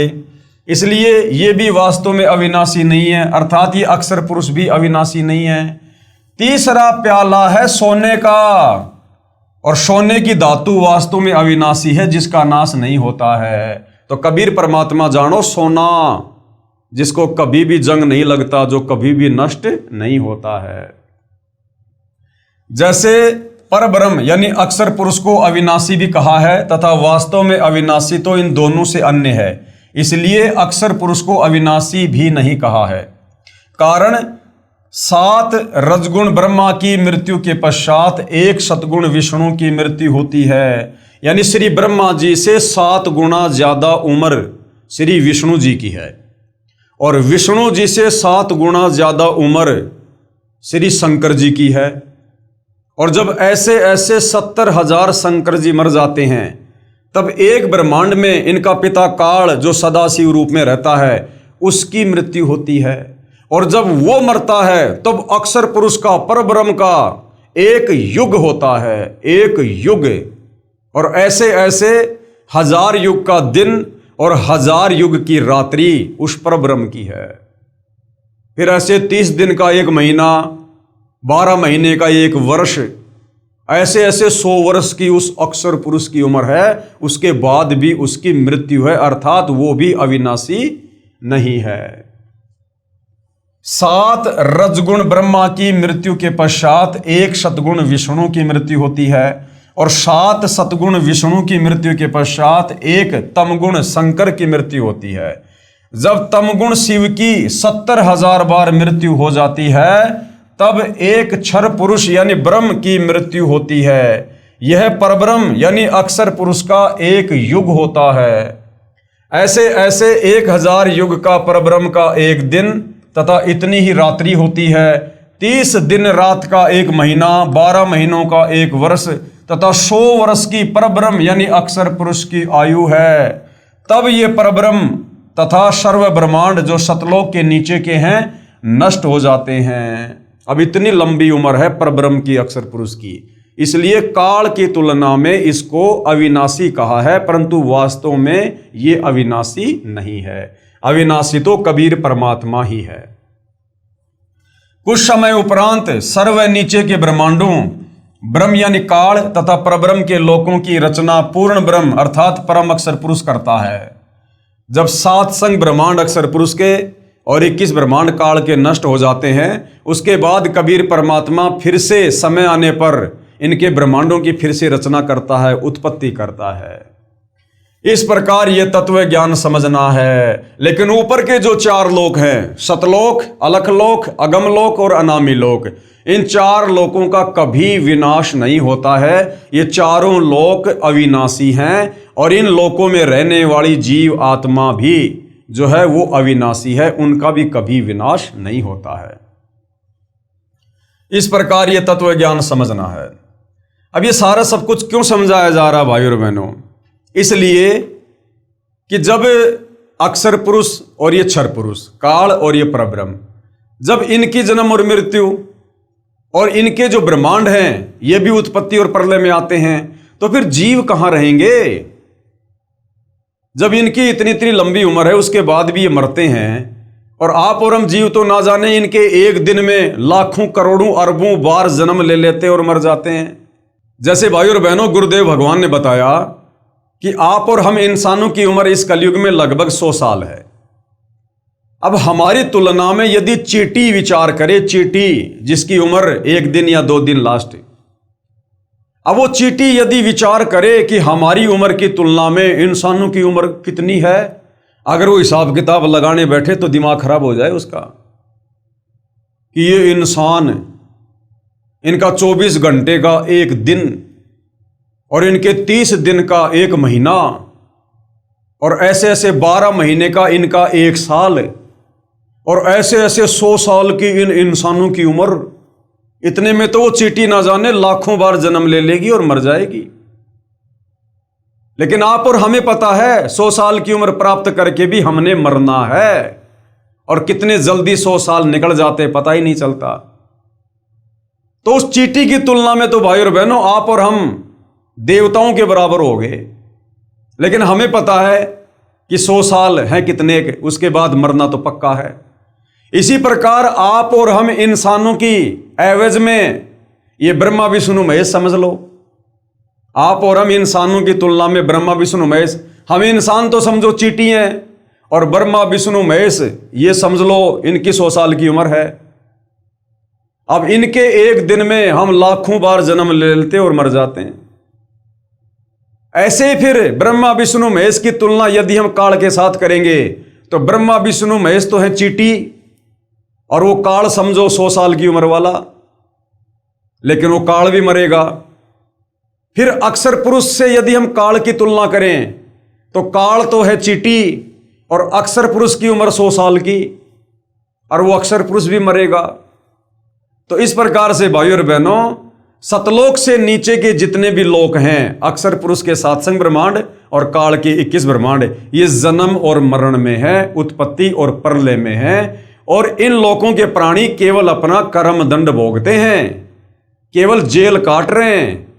जन्म और मृत्यु, लक 84 योनियां, तपतशिला का कष्ट, नरक का कष्ट, और मनुष्य जन्म प्राप्त करके कोई टांग टूट जाए, आंख फूट जाए, लड़ाई झगड़ा हो जाए, किसी को कैंसर हो जाए या और कोई दुख हो जाए, पीड़ा हो जाए। तो गुरुदेव भगवान ये सारा सब कुछ माजरा समझाकर आप और हमारी सोच, हमारी वृत्ति सतलोक में लगाना चाहते हैं कि नादानो, तुम यहां के रहने वाले नहीं हो, तुम तो यहां पर फंसे पड़े हो, और अब तुम्हें सतलोक जाने का मार्ग नहीं मिल रहा। तुम्हारी यादें मिटा दी गई हैं, तुम्हें बुला दिया गया है कि तुम जगत सेठ कबीर भगवान के बच्चे हो, और तुम कभी सतलोक में रहकर ठाठ किया करते थे, जहां कभी बुढ़ापा नहीं, कभी मृत्यु नहीं, कोई काम धंधा नहीं करना पड़ता, कोई लड़ाई झगड़ा कुछ नहीं।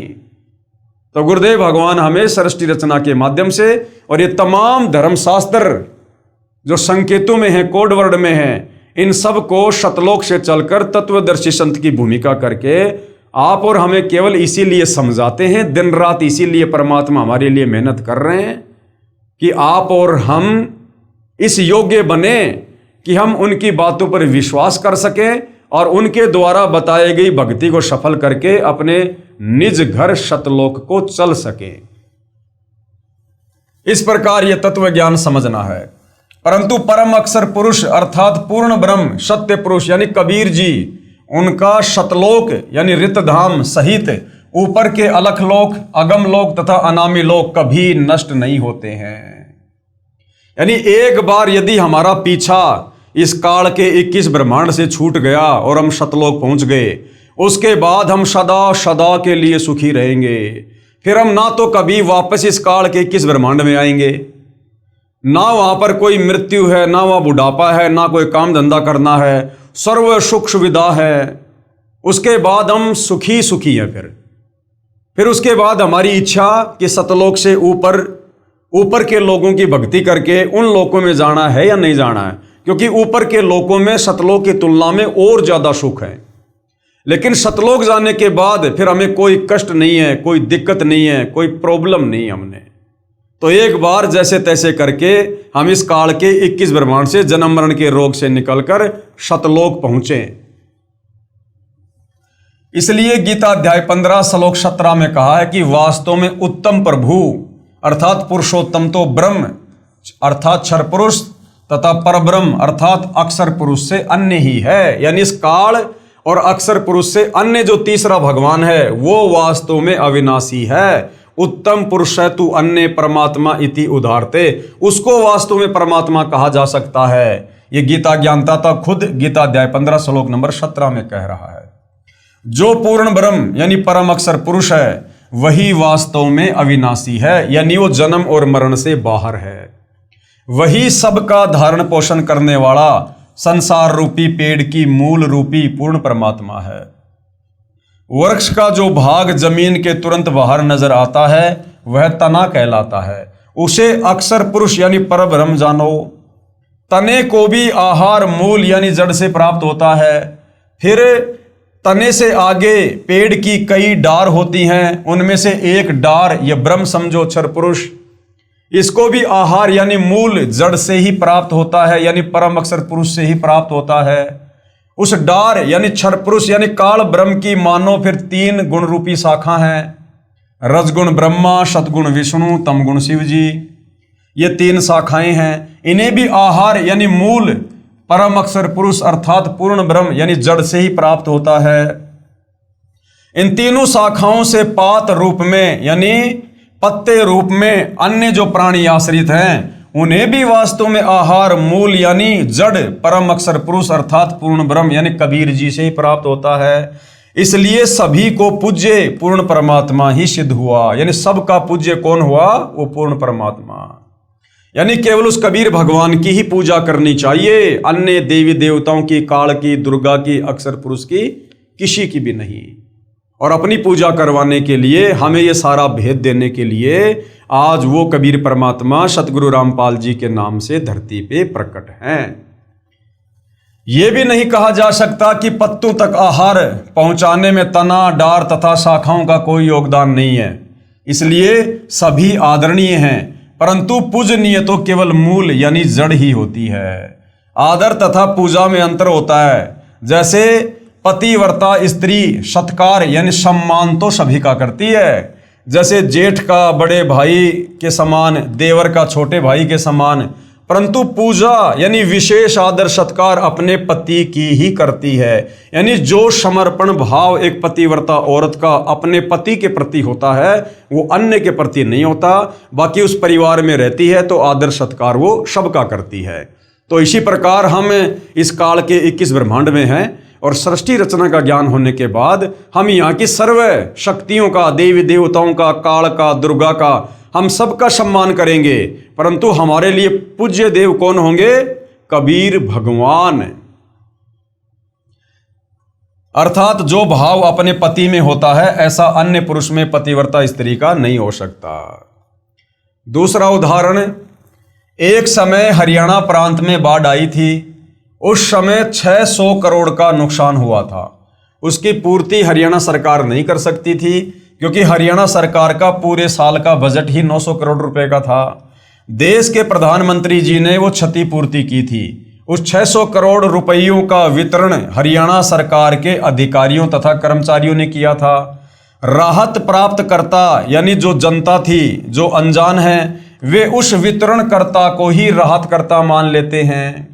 वो पैसा आया प्रधानमंत्री से और सिस्टम के तहत गांव में पैसा कौन बांटता था? वो पटवारी।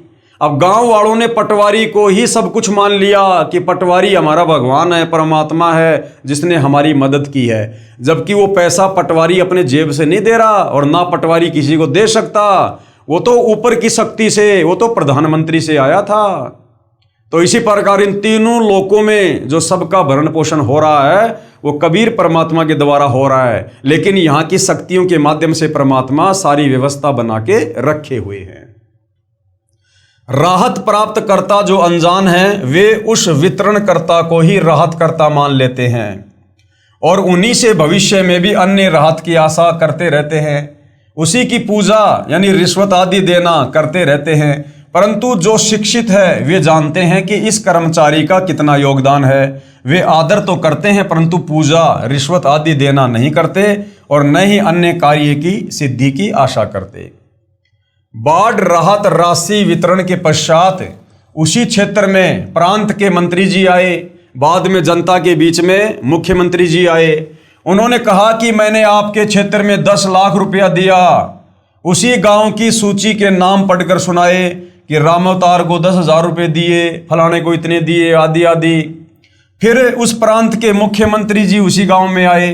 पहले तो मंत्री आ गया, उसके बाद में मुख्यमंत्री आया। मुख्यमंत्री भी वही बोला कि मैंने ऐसे ऐसे तुम्हारे गांव को 10 लाख रुपए दिए। उन्होंने भी वही सूची पढ़ी तथा कहा कि मैंने आपके गांव में 10 लाख रुपए दिए, रामावतार को 10,000 रुपये, आदि आदि। फिर उसी गांव में देश के प्रधानमंत्री भी आ जाते हैं और उन्होंने भी कहा कि मैंने आपके गांव को 10 लाख रुपए दिए तथा वही सूची यानी लिस्ट पढ़कर सुनाई जिसमें लिखा था रामावतार को 10,000 रुपये दिए, फलाने को इतने दिए।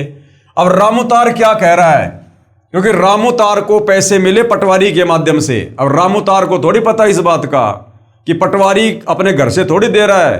पटवारी को ऊपर से मंत्री ने दिए, मंत्री को मुख्यमंत्री ने दिए, मुख्यमंत्री को प्रधानमंत्री ने दिए।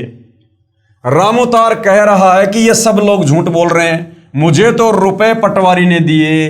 वह अनजान रामावतार अज्ञानतावश गांव के पटवारी जी की ही पूजा कर अपने अन्य सर्व कार्यों की सिद्धि चाहता है। जो शिक्षित है वे जान लेते हैं कि प्रधानमंत्री जी राहत नहीं देते तो मुख्यमंत्री जी, मंत्री जी तथा पटवारी जी कुछ नहीं दे सकते। इसी प्रकार जो नादान ब्रह्मा विष्णु महेश की अन्य देवी देवताओं की पूजा पाठ करके सोच रहे हैं कि हमें तो सारे लाभ इन्हीं देवी देवताओं से प्राप्त हो रहे हैं, नहीं, ये ब्रह्मा विष्णु महेश काल दुर्गा ये अपनी तरफ से एक चवन्नी किसी को नहीं दे सकते, एक चवन्नी भी।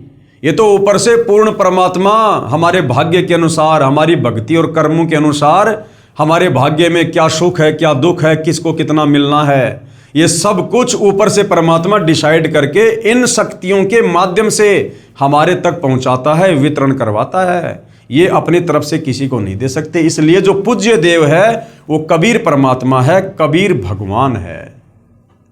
यदि मुख्यमंत्री जी भी अपने राहत कोष से राशि वितरण करते तो 100-100 रुपए कठिनता से बाढ़ पीड़ितों को दे पाते, जो नाम मात्र होती।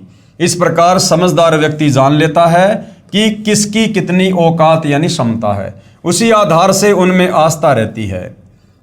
अनादरणीय कोई नहीं होता, परंतु पूजा के लिए सोच समझकर चयन करता है। ठीक इसी प्रकार गीता अध्याय 2 श्लोक 46 में कहा है कि अर्जुन, बहुत बड़े जलाशय यानी तालाब जिसका जल 10 वर्ष भी वर्षा ना हो तो भी समाप्त नहीं होता, उसकी प्राप्ति के पश्चात छोटे जलाशय यानी जिसका जल 1 वर्षा ना होने से ही समाप्त हो जाता है, उसमें ऐसी आस्था रह जाती है।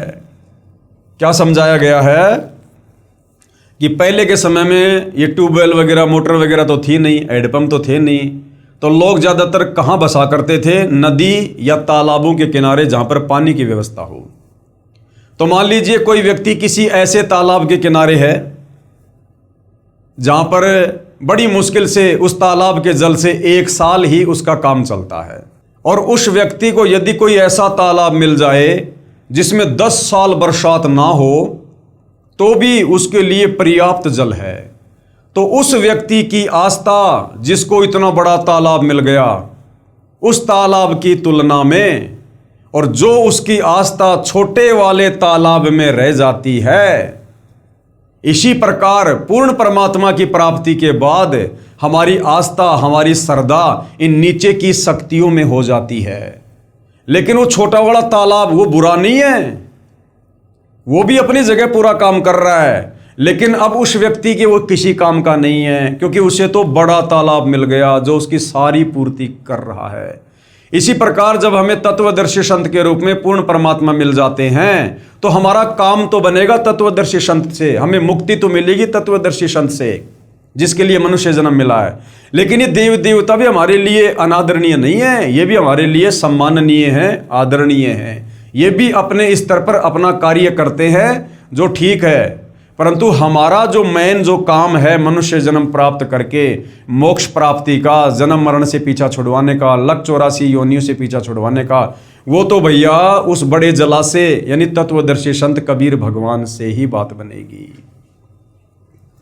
इसी प्रकार पूर्ण परमात्मा से मिलने वाले लाभ के ज्ञान से परिचित होने के पश्चात तेरी आस्था अन्य भगवानों में वैसी ही रह जाएगी। वह छोटा जला से बुरा नहीं लगता, परंतु उसकी क्षमता का पता है कि ये तो काम चलाऊ है। हमें ब्रह्मा विष्णु महेश काल और दुर्गा बुरे नहीं लगते, लेकिन हमें इनकी औकात का पता चल गया कि ये हमें मोक्ष प्रदान नहीं कर सकते। इनकी भक्ति करके हम जन्म मरण से, लक 84 योनि से, नरक से, तपतशिला से बच नहीं सकते।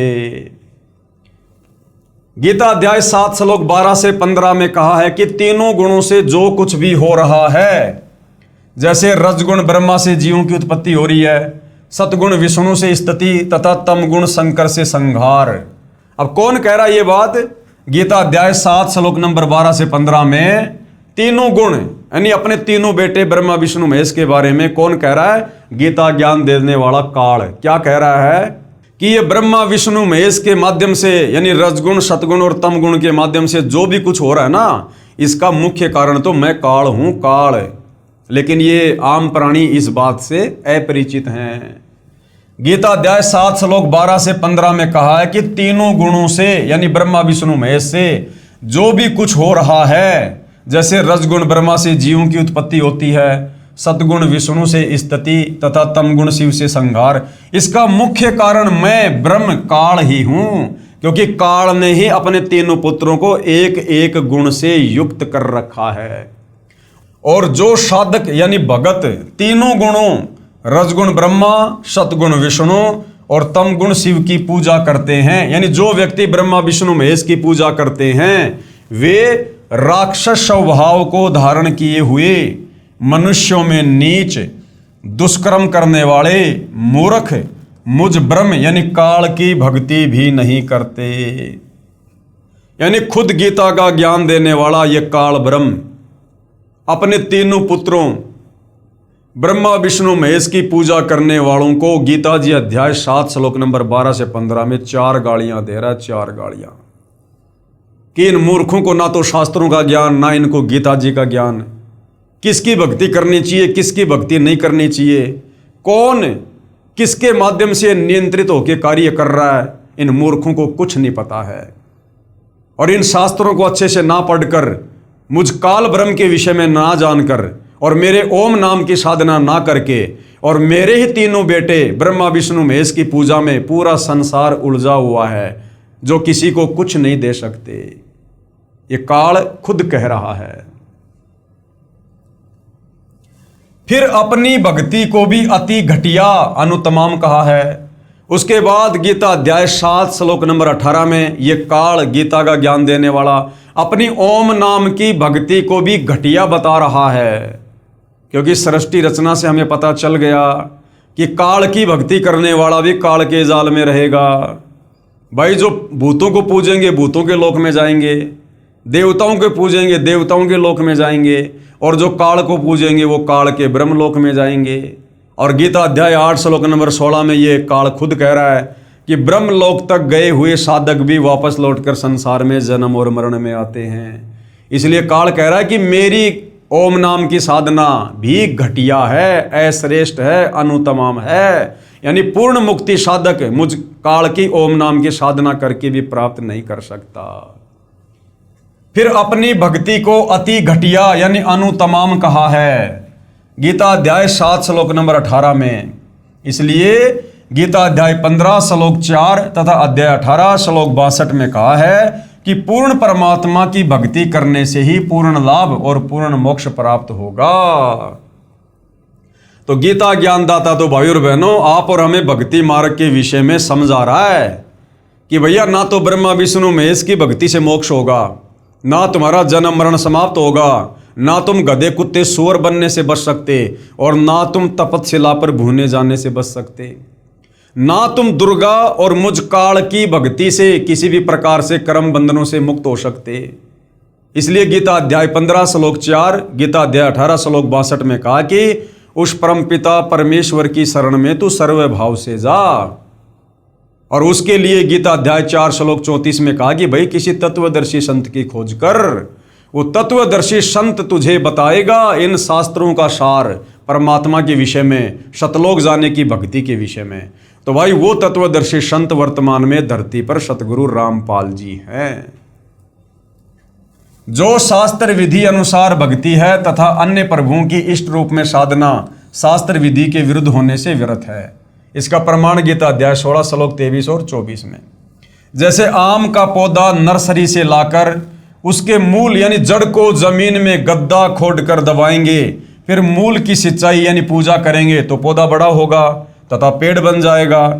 फिर शाखाओं को फल लगेंगे। यदि कोई शाखाओं को यानी जो शाखा हैं, जो डारियां हैं, यदि उनको कोई जमीन में दबाकर और जड़ को ऊपर को करके पौधे की सिंचाई करेगा तो पौधा सूख जाएगा। इसके लिए एक चित्र बनाकर हमें समझाया गया है कि हम लोग किस प्रकार से साधना करें। हमें इस प्रकार से साधना करनी चाहिए। ये संसार रूपी वृक्ष है, संसार रूपी पेड़ है। ये संसार रूपी पेड़ है। ये संसार रूपी पेड़ की जड़ कौन है, मूल कौन है? कबीर भगवान है, जो तीनों लोकों में प्रवेश करके सबका धारण पोषण करते हैं। यानी पेड़ की जड़ से ही पूरे पेड़ को खुराक मिलती है। तो हमने पौधे को किस प्रकार से लगाना चाहिए, अर्थात हमने भक्ति किस प्रकार से करनी चाहिए? हमने संसार रूपी पेड़ की जड़ को पूजना चाहिए। जड़ कौन? भगवान है, कबीर परमात्मा। और कबीर परमात्मा खुद ही तत्वदर्शी संत के रूप में धरती पर प्रकट होकर हमें ये ज्ञान बताते हैं, ये विधि बताते हैं। तो संसार रूपी पेड़ की जड़ कौन है? कबीर भगवान। यदि हम जड़ की पूजा करेंगे, कबीर भगवान की पूजा करेंगे, तो पूरा पेड़ फलेगा फूलेगा। ठीक है, जड़ से खुराक जाएगी। अक्षर पुरुष के पास में ये तना है, अक्षर पुरुष है। अक्षर पुरुष से खुराक जाएगी इस डार में, ये डार है, ये काल भगवान 21 ब्रह्मांड का स्वामी। और डार से फिर खुराक जाएगी तीनों शाखाओं तक। ये 3 शाखाएं हैं। 3 शाखाएं कौन हैं? ये ब्रह्मा विष्णु महेश हैं। और इन शाखाओं के फिर ये पत्ते लगेंगे और फिर ये फल लगेंगे, अर्थात आप और हम आम प्राणी फिर सुखी हो जाएंगे। अगर हम कबीर भगवान की भक्ति करेंगे, तो तत्वदर्शी संत की भक्ति करेंगे, तो हमें इस प्रकार से भक्ति का लाभ मिलेगा। जब हम कबीर भगवान की भक्ति करेंगे तो यहां से हमारे संस्कार, यानी जो हम भक्ति कर रहे हैं उस भक्ति से हमारे जो संस्कार बनेंगे, उन संस्कारों का फल ये कबीर भगवान देगा। लेकिन देगा ये इनके माध्यम से। कबीर भगवान से जाएगा अक्षर पुरुष के पास, अक्षर पुरुष से जाएगा इस काल के 21 ब्रह्मांड में, और काल फिर ब्रह्मा विष्णु महेश के माध्यम से जिस जिसकी जैसी भक्ति है, धर्म कर्म है, उस हिसाब से आगे फिर साधक को लाभ मिलेगा। तो अगर इस प्रकार से हम भक्ति करेंगे तो हम भक्ति का लाभ उठा पाएंगे। अब हमने क्या कर रखा है? हमने संसार रूपी इस भक्ति रूपी पौधे को हमने उल्टा बीज रखा है। उल्टा हमने क्या कर दिया? हमने ब्रह्मा विष्णु महेश की पूजा करनी शुरू कर दी। यानी ये जो ब्रह्मा विष्णु महेश रूपी 3 जो डालियां हैं पेड़ की, हमने इनको गमले में लगा दिया, मिट्टी में दबा दिया। अरे भैया, जब हमने शाखाओं को ही जमीन में दबा दिया, गमले में दबा दिया, तो फिर फल किसके लगेंगे? तो हम उल्टी भक्ति कर रहे हैं। हमने भक्ति करनी चाहिए जड़ की, हम भक्ति कर रहे शाखाओं की। तो हमने इन शाखाओं को ब्रह्मा विष्णु महेश को पूज के हमने इनको मिट्टी में दबा दिया। अब भैया, अगर शाखाओं को मिट्टी में दबाओगे तो फल कैसे लगेंगे? तो हमने ब्रह्मा विष्णु महेश की साधना करनी शुरू कर दी, तो पूरा का पूरा पेड़ सूख गया, क्योंकि हमने जड़ तो हमने पूजी नहीं, हमने जड़ में तो खुराक डाली नहीं, और जड़ से सारी खुराक मिलती है पेड़ को। तो हमारी भक्ति विधि गलत है। हमने भक्ति करनी चाहिए पूर्ण ब्रह्म परमात्मा कबीर साहिब की, जो तत्वदर्शी संत आकर बताएगा उसके अनुसार। और हमने भक्ति शुरू कर रखी है नादान धर्म गुरुओं के कहने पर ब्रह्मा विष्णु महेश की, यानी शाखाओं को हमने जमीन में डाल दिया। तो बताओ फिर हमें भक्ति का लाभ कैसे मिलेगा? और यही कारण है आज ब्रह्मा विष्णु महेश की भक्ति 90% हिंदू समाज कर रहा है, जिस कारण से किसी को कोई लाभ नहीं हो रहा किसी भी प्रकार का। अरे ये लाभ नहीं हुआ तभी तो अलग अलग ये धर्म बन गए। हिंदू धर्म से सिख धर्म बन गया, क्योंकि लाभ किसी को कुछ हुआ नहीं, तो लोगों ने लाभ प्राप्ति के लिए अलग से अपना मार्ग चालू कर दिया। इसी प्रकार से नए नए पंथ निकल रहे हैं। लेकिन कर सभी वही रहे हैं। मिल उनको अपने संस्कारों का रहा है, किसी पिछले जन्म की मड़ाई मिल रही है, और वो नादान सोच रहे हैं कि हम जो भक्ति कर रहे हैं उसी से सब कुछ हो रहा है, जबकि नहीं। वास्तव में भक्ति क्या है वो तो तत्वदर्शी संत ही बताता है। तो अब सतगुरु रामपाल जी ने हमें वास्तव में पूर्ण ब्रह्म परमात्मा परम अक्षर ब्रह्म संसार रूपी उस पेड़ की जड़ की पूजा करना बताया है और करवा रहे हैं। और जब कबीर भगवान की यानी संसार रूपी उल्टे लटके हुए वृक्ष की जड़ों की पूजा करेंगे, तब भाई और बहनों पूरा पेड़ फलेगा फूलेगा। तो जब हम कबीर भगवान की भक्ति करेंगे तो जो संस्कार बनेंगे, फिर कबीर भगवान उस संस्कार आधार से जो भी लाभ साधक को देने हैं वो फिर इन शक्तियों के माध्यम से परमात्मा दिलवाएगा, जैसे शाखाओं के फल लगते हैं। तो इस प्रकार से भाई और बहनों, यदि वर्तमान में सत भक्ति शास्त्र अनुकूल भक्ति किसी के पास धरती पर है तो सतगुरु रामपाल जी के पास है। और यही कारण है कि थोड़े समय में सतगुरु रामपाल जी की भक्ति से भगत को वो लाभ मिलना शुरू हो जाते हैं जो ब्रह्मा विष्णु महेश या काल या दुर्गा की भक्ति से हम 100 साल में भी प्राप्त नहीं कर सकते। यदि आपको किसी कंपनी में नौकरी प्राप्त करनी है तो पूजा कंपनी यानी फैक्ट्री के मालिक की करनी होगी। उसे प्रार्थना पत्र द्वारा याचना करके नौकरी प्राप्त करनी होती है। फिर भी नौकरी यानी पूजा मालिक की ही करता है। जैसे जो कार्य उस नौकर को बताया जाता है वह अपने सेवा काल में करता है। ये पूजा नौकरी मालिक की हुई। नौकरी यानी पूजा का किया मेहनताना उस मालिक के अन्य नौकर यानी कर्मचारी या अधिकारी देते हैं। जैसे शिफ्ट ऑफिसर उपस्थिति के आधार पर मेहनताना यानी किया कर्म का फल बनाकर खजांची कैशियर के पास भेजता है, वहां से उस नौकर यानी सेवक को पूजा का फल प्राप्त होता है। जैसे हमने किसी कंपनी में काम करना है, हम सबसे पहले कहाँ जाएंगे? उस कंपनी के मालिक के पास जाएंगे। वो मालिक हमें नौकरी देगा, तो हम उस मालिक की फैक्ट्री में काम कर रहे हैं, उस मालिक की आज्ञा से काम कर रहे हैं। तो हम पूजा हम किसकी कर रहे हैं? फैक्ट्री के मालिक की। लेकिन वो फैक्ट्री का मालिक डायरेक्ट किसी को तनख्वाह नहीं देता। वो क्या करेगा? उसका जो सुपरवाइजर होता है, जो मैनेजर होता है, उसके माध्यम से हम जितना भी महीने भर में काम करेंगे उस हिसाब से उतना मेहनताना उतनी सैलरी उस सुपरवाइजर या मैनेजर के माध्यम से वो फैक्ट्री का मालिक ही हम तक पहुंचाता है। इसी प्रकार जब हम पूजा करेंगे कबीर भगवान की तत्वदर्शी संत के बताए अनुसार शास्त्र अनुकूल साधना, तो हमने पूजा तो करनी है कबीर परमात्मा की जो तत्वदर्शी संत जी बताएंगे। लेकिन उस पूजा से हमें जो लाभ होंगे, हमें जो लाभ मिलने हैं, वो लाभ फिर कबीर भगवान सिस्टमेटिक तरीके से देगा। वो इन्हीं नीचे की शक्तियों के माध्यम से देगा। परमात्मा हम जो भी भक्ति करेंगे, जैसे भी यज्ञ करेंगे और जो संस्कार हमारे बनेंगे, उस आधार से कबीर परमात्मा हमारे संस्कारों के प्रतिफल में वो लाभ भेजेगा अक्षर पुरुष के पास। अक्षर पुरुष देगा इस काल को, ये काल देगा ब्रह्मा विष्णु महेश को, और ब्रह्मा विष्णु महेश फिर आगे उस लाभ को वितरित करेंगे जिस भगत की जैसी श्रद्धा, जैसी भावना, जैसी मर्यादा कबीर भगवान के प्रति है। तो इस प्रकार से भाई और बहनों, जब हम सत्य भक्ति करेंगे, शास्त्र अनुकूल भक्ति करेंगे, तब हमें वास्तव में भक्ति से लाभ प्राप्त होंगे, तब हमारा विश्वास भी बढ़ेगा। शिफ्ट ऑफिसर तथा कैशियर केवल किया कर्म ही देते हैं। तो ब्रह्मा विष्णु महेश समझो ये शिफ्ट ऑफिसर हैं, और जैसे हम कबीर भगवान की पूजा भक्ति करेंगे वैसे ही ये आप और हमें लाभ देंगे। उसमें कोई परिवर्तन नहीं कर सकते, न तो 1 रुपया अधिक दे सकते और न ही कम कर सकते। तो हमारे किए गए उस कर्म का भोग ये ब्रह्मा विष्णु महेश न तो कम कर सकते ना ज्यादा कर सकते। जितना कबीर भगवान की तरफ से बन के आएगा उतना ये हमें देंगे। कब? जब हम जड़ की पूजा करेंगे, ना कि ब्रह्मा विष्णु महेश की। यदि वह कंपनी के मालिक का नौकर नेक नीति से नौकरी मालिक की करता है तो मालिक ही उसी सेवा की धनराशि में वृद्धि कर देता है तथा अलग से इनाम रूप में धनराशि अधिक दे देता है। यदि कोई मालिक की नौकरी त्याग कर अन्य अधिकारियों की नौकरी करने लग जाए तो उसको मालिक से मिलने वाला धन लाभ बंद हो जाता है। तो यदि हम कबीर भगवान की पूजा छोड़ के अगर ब्रह्मा विष्णु महेश काल या दुर्गा की पूजा करने लग जाएंगे तो कबीर भगवान फिर हमारे को सुविधा देना बंद कर देगा, जिस कारण से वह नादान निर्धन हो जाता है। अधिकारी गण उसे उतना मेहनताना नहीं दे सकते। फैक्ट्री मालिक की तुलना में बहुत कम सुविधा मिलने के कारण वह अन्य अधिकारियों का सेवक अर्थात एक मालिक को त्याग कर आन उपासना करने वाला व्यक्ति मां दुखी हो जाता है। कृपया इसी प्रकार तत्व ज्ञान के आधार से पवित्र श्रीमद् भगवद गीता जी के ज्ञान को समझिए।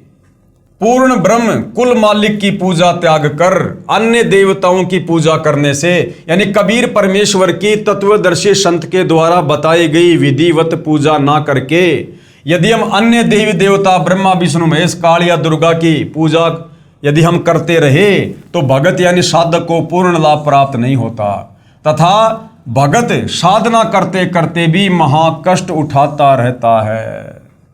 इसलिए पवित्र गीता अध्याय 7 श्लोक 12 से 15 तथा 20 से 23 तक तीनों गुणों अर्थात तीनों देवताओं रजगुण ब्रह्मा, सदगुण विष्णु तथा तमगुण शिव जी की पूजा करने वालों को राक्षस स्वभाव को धारण किए हुए मनुष्यों में नीच दुष्कर्म करने वाले मूर्ख कहा है। इसलिए गीता अध्याय 7 श्लोक 12 से 15 में गीता ज्ञानदाता काल तीनों गुण रजगुण ब्रह्मा, सतगुण विष्णु, तमगुण शंकर की पूजा करने वालों को मूर्ख कह रहा है, मूर्ख है।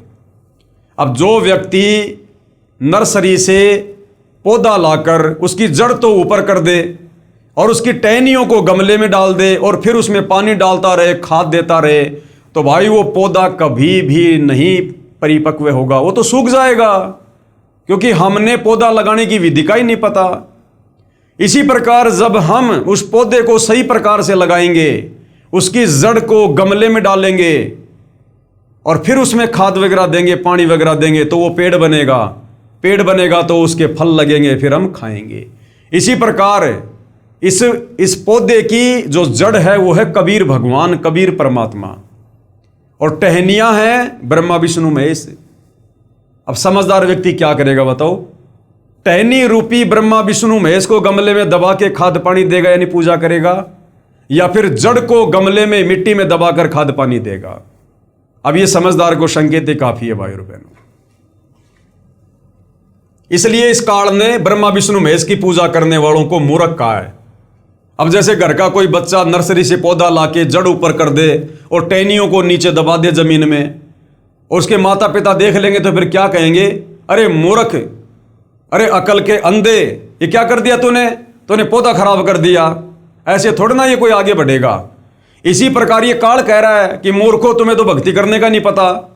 भक्ति करनी चाहिए कबीर भगवान की, जो मेरा भी इष्ट देव है, और तुम भक्ति कर रहे हो शाखाओं की ब्रह्मा विष्णु महेश की, जो तुम्हें कुछ नहीं दे सकते। इसलिए भक्ति करते करते भी हमें कोई लाभ नहीं मिलता है।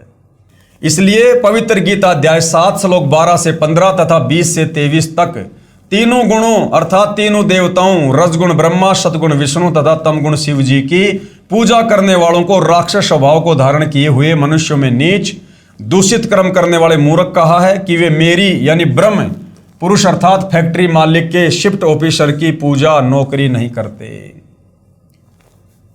अब भाई और बहनों, ये बहुत गहरा टॉपिक है। असल में ये जो ज्ञान है कंप्लीट, ये ज्ञान दिया है पूर्ण ब्रह्म परमात्मा ने, कबीर साहिब ने। असल में ये काल भी उस कबीर परमात्मा का एक शिफ्ट ऑफिसर है। जैसे काल कह रहा है कि मेरी भक्ति ना करके ब्रह्मा विष्णु महेश की भक्ति करते इसलिए लाभ नहीं हो रहे, तो अगर ब्रह्मा विष्णु महेश की तुलना में अगर काल की पूजा अगर कोई करेगा, अगर कोई ब्रह्म नाम की पूजा करेगा, ओम नाम की, तो ब्रह्मा विष्णु महेश की तुलना में काफी लाभ वो प्राप्त करेगा काल की ओम नाम की साधना करके।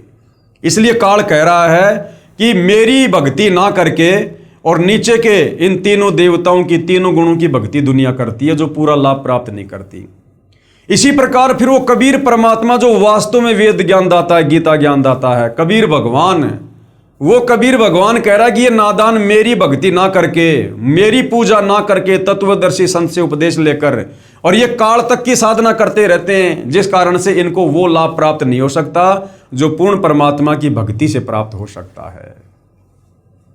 भावार्थ है कि जो तीनों देवताओं तथा अन्य देवताओं की पूजा करते हैं, कैशियर की नौकरी करते हैं, उन्हें मूर्ख तथा राक्षस स्वभाव वाले राक्षस कहा है। जैसे जिस व्यक्ति की आय का साधन कम होता है वह कुछ हेरा फेरी अवश्य करता है, कभी चोरी या मिलावट आदि छल कपट का मार्ग अपनाता है, जिस कारण समाज में हे हो जाता है अर्थात दारिद्र हो जाता है। इसी प्रकार तीनों देवताओं श्री ब्रह्मा जी, श्री विष्णु जी तथा शिव जी व अन्य देवताओं की पूजा से पूर्ण लाभ प्राप्त नहीं होता, जिस कारण से भगत झूठ कपट तथा अन्य विकार भी करता रहता है, फिर पाप कर्म का दंड भी भोगता रहता है। इसलिए ब्रह्म अर्थात क्षर पुरुष शिफ्ट ऑफिसर कह रहा है कि ये नादान साधक मेरी पूजा नौकरी भी नहीं करते। यानी कबीर परमात्मा की तुलना में, कबीर परमेश्वर की भक्ति की तुलना में इस काल की भक्ति भी, ओम नाम की कमाई भी एक प्रकार से शिफ्ट ऑफिसर की पूजा है। मैं इन ब्रह्मा विष्णु तथा शिव से अधिक मेहनताना यानी किया कर्म का धन दे सकता हूं जो उपरोक्त प्रभुओं से ज्यादा होता है। फिर गीता अध्याय 7 श्लोक 18 में कहा है कि मेरी पूजा, ये काल क्या कह रहा फिर कि मेरी पूजा मेरी नौकरी भी पूर्ण लाभदायक नहीं है। उसके लिए भैया तत्वदर्शी संत से पूछ ले, उस परमेश्वर की पूजा करो, उस भगवान की पूजा, भक्ति रूपी वृक्ष की जड़ की पूजा कर, कबीर भगवान की, जिससे तुझे संपूर्ण लाभ होगा और शरीर छूटने के बाद में तेरा मोक्ष भी होगा। फिर गीता अध्याय 7 श्लोक 18 में कहा है कि मेरी पूजा यानी नौकरी भी पूर्ण लाभदायक नहीं है, यानी ओम नाम की भक्ति भी पूर्ण लाभदायक नहीं है। इसलिए अपनी पूजा को भी गीता ज्ञानदाता ये ब्रह्म क्षर पुरुष इसने अनुतमाम यानी अति घटिया अर्थात अति निम्न स्तर की कहा है। इसलिए गीता अध्याय 15 श्लोक 4 तथा अध्याय 18 श्लोक 62 में कहा है कि उस परमेश्वर की शरण में जा। खुद ये काल कह रहा है गीता का ज्ञान देते समय कि अर्जुन तू उस परमेश्वर की शरण में जा जिसकी कृपा से तू परम शांति का मतलब होता है तेरा कभी फिर जन्म नहीं होगा, कभी तो मरेगा नहीं। परम शांति को तथा सतलोक यानी शाश्वत स्थान जो कभी नष्ट नहीं होता उसको प्राप्त हो जाएगा। वहां जाने के बाद भगत का पुनर्जन्म नहीं होता अर्थात अनादि मोक्ष यानी पूर्ण मोक्ष प्राप्त हो जाता है। तथा गीता ज्ञानदाता प्रभु यानी क्षर पुरुष ये ब्रह्म ये काल कह रहा है कि मैं भी उसी आदि पुरुष परमेश्वर की शरण में हूं, यानी मैं भी उसी भक्ति रूपी पेड़ की जड़ कबीर भगवान की शरण में हूं। गीता अध्याय 7 श्लोक 12 से 15, 18 व 20 से 23 को समझने के लिए कृपया निम्न विवरण ध्यान पूर्वक पढ़िए। अब भाइयों और बहनों ये तीनों गुण क्या हैं? ये तीनों गुण क्या हैं? क्योंकि गीता कोडवर्ड में है, गीता संकेतों में है। अध्याय 7 श्लोक नंबर 12 से 15 ये काल गीता का ज्ञान देते समय खुद कह रहा है कि जो व्यक्ति तीनों गुणों की पूजा करते हैं ब्रह्मा विष्णु महेश की, वो राक्षस स्वभाव को धारण किए हुए मनुष्यों में नीच दूषित कर्म करने वाले मूर्ख मुझ काल की भक्ति भी नहीं करते। तो गीता में सीधा सीधा ब्रह्मा विष्णु महेश का नाम नहीं लिखा हुआ है। गीता चारों वेदों का सार है, कोड वर्ड में है। तो तीनों गुणों का नाम लिख दिया, त्रिगुण माया लिख दिया, रजगुण सतगुण तम गुण। तो जब हम हमारे अन्य धार्मिक सदग्रंथ जैसे श्री मार्कंडे पुराण हुआ और श्री देवी भागवत महापुराण हुआ, जब हम उनको पढ़ेंगे तो हमें पता चलेगा कि ब्रह्मा विष्णु महेश ही तीनों गुण हैं, यानी रजगुण ब्रह्मा, सतगुण विष्णु, तमगुण शंकर, और यही तीनों देवता हैं। तब भाइयों और बहनों हमें ये गीता जी का सांकेतिक ज्ञान समझ में आएगा। गीता अध्याय 7 श्लोक नंबर 12 से 15 समझ में आएगा कि ये त्रिगुण माया क्या है, ये रजगुण सतगुण तमगुण क्या है। तो ये तीनों देवता ही तीनों गुण हैं जिनकी भक्ति करने के लिए पवित्र गीता जी हमें साफ साफ मना कर रही है। तो भाइयों और बहनों अगले वीडियो में हम जानेंगे कि तीनों गुण क्या है जिनकी भक्ति करने के लिए गीता जी मना कर रही है। तो भाइयों और बहनों इस प्रकार से जब हम सत भक्ति पर लगेंगे, शास्त्र अनुकूल साधना पर लगेंगे, और शास्त्र अनुकूल साधना वर्तमान में शिवाय परम पूज्य सतगुरु रामपाल जी के पास धरती पर किसी के पास नहीं है। बाकी जितने भी बड़े बड़े संत महंत मंडलेश्वर आचार्य शंकराचार्य पोप पादरी मुल्ला मौलवी पंडित ब्राह्मण जो हमें दिखाई दे रहे हैं, ये सारे के सारे अपनी खुद की भी नरक की टिकट तैयार कर रहे हैं और अपने अनुयायियों की भी नरक की टिकट तैयार करवा रहे हैं, शास्त्र विरुद्ध साधना करके और भगत समाज से करवा के। तो भाई और बहनों, इसलिए सतगुरु रामपाल जी का थोड़ा विरोध इस काल के लोक में काल प्रेरणा से उसके द्वारा भेजे गए धर्मगुरु जनता से करवा देते हैं, क्योंकि नादान धर्मगुरुओं ने हमारे अंदर सदियों से अज्ञान ठोक रखा है। इस तत्व ज्ञान को ना समझकर, शास्त्रों को ना समझकर, ब्रह्मा विष्णु महेश को अजरो अविनाशी परम पूज्य बता बता के आप और हमें एडी से लेकर चोटी तक अज्ञान में रंग रखा है। अब ये अज्ञान भाई और बहनों इतनी आसानी से थोड़ी ना उतरता है। इस अज्ञान को उतारने के लिए तो शतभक्ति रूपी रैग मार्ग लगाना पड़ता है। और तो अब ये रैग मार्ग लगाने में सतगुरु रामपाल जी को थोड़ा संघर्ष करना पड़ रहा है और समाज शास्त्रों से अपरिचित होने के कारण इतना जल्दी उनके तत्व ज्ञान को स्वीकार नहीं कर पाता है, जिस कारण से नादानी में, अनजाने में भोली भाली जनता सतगुरु रामपाल जी की निंदा करके और घोर पाप का भागी बन रही है। तो आप भाई बहनों से प्रार्थना है, विनती है, सतगुरु रामपाल जी कोई सनातन धर्म के या फिर देवी देवताओं के विरोधी नहीं है। असल में सतगुरु रामपाल जी सनातन से ऊपर आदि सनातन धर्म पूरी धरती पर लागू करना चाहते हैं और भविष्यवाणियों के अनुसार सतगुरु रामपाल जी के नेतृत्व में हमारा भारत देश आने वाले समय में जगत गुरु बनेगा, विश्व गुरु बनेगा, धर्म गुरु बनेगा। हमारा भारत देश सबसे ज़्यादा खुशहाल राष्ट्र बनेगा। और बनाएंगे कौन? सतगुरु रामपाल जी बनाएंगे। किस आधार से बनाएंगे? पूरे समाज को शास्त्र अनुकूल सत भक्ति देकर, उनसे मर्यादाओं में रहकर भक्ति करवा कर बनाएंगे। इसलिए आप जी थोड़ा धैर्य के साथ, आप इंसान हैं, जानवर नहीं हैं। परमेश्वर ने हमें बहुत ही बढ़िया सद्बुद्धि प्रदान की है जो अन्य प्राणियों को नहीं है। तो हमने थोड़ा बुद्धि विवेक का इस्तेमाल करना चाहिए, धैर्य धारण करना चाहिए और निष्पक्ष होकर सतगुरु रामपाल जी के पहले विचार सुनो, समझो। जब तक हम किसी का ज्ञान नहीं सुनेंगे, हम उसके विषय में भला क्या जानेंगे। तो सबसे पहले सतगुरु रामपाल जी के सत्संग सुनो यूट्यूब पर और उनके द्वारा लिखित पुस्तकें पढ़ो, सृष्टि रचना को समझो। तब भाई और बहनों, आपको ये पूरा का पूरा माजरा जो इस 21 ब्रह्मांड के प्रभु, इस काल ज्योति निरंजन ने आप और हमें धोखा देने के लिए उलझा रखा है, तब ये धीरे धीरे हमारी समझ में आएगा।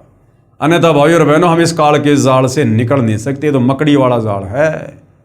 तो आज परमात्मा खुद धरती पर तत्वदर्शी संत के रूप में प्रकट हैं और ऐसा योग, संयोग, महायोग युगों युगों बाद बनता है, युगों युगों बाद।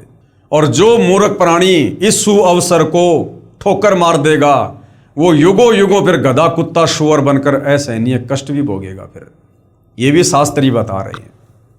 तो भाई और बहनों, आज के वीडियो में केवल इतना ही। कल फिर सेवा में हाजिर होंगे।